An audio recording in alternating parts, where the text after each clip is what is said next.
Bonsoir camarades. Merci beaucoup à tous. Merci. Merci. Bonsoir encore. Merci. Merci beaucoup. Merci. Merci, merci. Merci beaucoup à tous. Et tout d'abord, je tenais à rendre grâce à Dieu qui a permis que cette journée se passe merveilleusement bien et que je prie que tout le monde puisse rejoindre chez lui en bonne santé après cette deuxième session et que le combat continue. Après cela, c'est un mot de remerciement à l'endroit de nos vaillantes forces combattantes toujours, qui ont compris le sens de notre combat et qui se donnent corps et âme pour que la Confédération puisse continuer d'exister. Enfin, je remercie la population de l'AES qui a franchement compris pourquoi nous ne devons que compter sur nous-mêmes et pourquoi nous ne devons pas nous apitoyer sur notre sort. Et vous avez fait preuve à travers votre résistance, votre résilience à supporter tous les coups que l'ennemi a bien voulu nous donner dans cette lutte de brise des chaînes de l'esclavage. Merci beaucoup. Et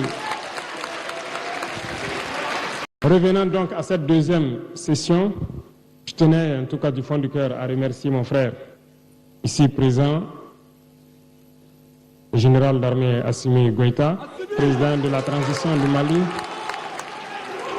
pour le travail énorme qui a été abattu durant ce temps depuis la création. Poser les jalons d'une telle confédération n'est pas chose aisée. Et surtout, vous avez tous été témoins de tous les défis qui ont été donc posés à nos États respectivement et à la confédération tout entière.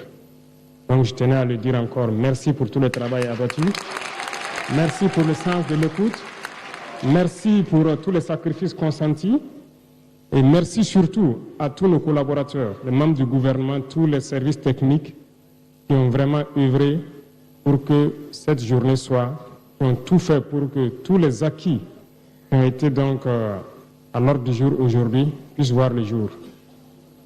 Soyez remerciés une fois de plus et je souhaite que cet esprit de sacrifice, de don de soi puisse continuer parce que le seul objectif que nous avons, c'est le bonheur de nos populations.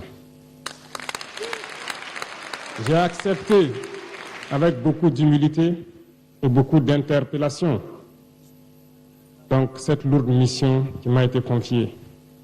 Beaucoup d'interpellations en ce sens que lorsqu'on regarde l'enthousiasme des peuples, nous devons de comprendre le message qui nous est passé, nous chefs d'État. Nous ne devons plus dormir, nous devons continuer le combat, continuer à avancer parce que les peuples aspirent à la paix, les peuples aspirent au développement, les peuples aspirent à vivre heureux chez eux. Pour ce, je tenais à féliciter chaque acteur des trois grands domaines donc, de notre confédération, les acteurs de la défense et de la sécurité, qui ont vraiment fait assez d'efforts pour contenir la menace qui a grandi, certes, mais la menace a été contenue. Et vous dire encore d'attacher les ceintures, parce que le lancement de la force doit être suivi d'opérations de grande envergure. Et donc, dans les jours à venir, vous serez encore sollicités pour pouvoir intensifier la lutte.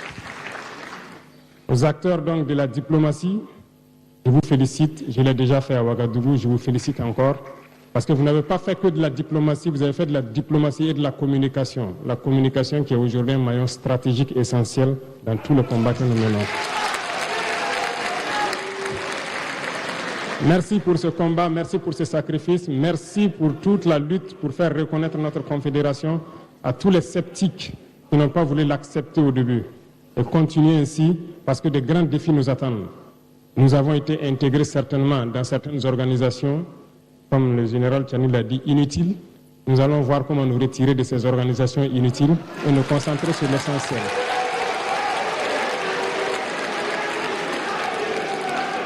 Aux acteurs du développement qui est une mission transversale, Après la sécurité et donc la diplomatie pour maintenir et la communication pour maintenir en veille donc l'esprit de nos populations, on pense au développement. Et le développement concerne plusieurs secteurs. Alors j'invite tout un chacun, dès à présent, à redoubler d'ardeur. Parce que nous nous sommes donné des objectifs et nous avons compris la géopolitique, nous avons compris le monde. Nous ne compterons que sur nous-mêmes a priori. Et ça, il faut que tout le monde l'intègre. L'autosuffisance alimentaire doit être une réalité dans notre confédération et nous devons nous fixer des objectifs pour cela. Nous avons de grands projets de développement, que ce soit en termes d'industrie, d'infrastructure. Nous allons batailler pour que ces projets voient le jour. Et bien sûr, d'autres grands projets plus stratégiques et urgents nous attendent et qui va demander plus de célérité dans tout ce que nous faisons. Et c'est ce qui est attendu par tout un chacun ici et tous les peuples de la Confédération. Donc, le rythme sera certes soutenu, mais d'ores et déjà, je vous invite à vous mettre au travail pour que nous puissions relever les défis, parce que ce que nous faisons actuellement est un défi. Enfin, je continuerai donc à solliciter le soutien et l'appui de mes frères ici présents, qui, en tout cas, n'ont ménagé aucun effort à n'importe quel moment, quand j'ai eu besoin d'eux, ils étaient disponibles. Nous avons toujours ménagé nos programmes pour pouvoir nous retrouver et discuter des questions essentielles. Les défis furent nombreux, il y a eu des hauts, des bas, mais l'esprit de solidarité, l'esprit de fraternité, l'esprit de tolérance a permis à ce que nous soyons là aujourd'hui.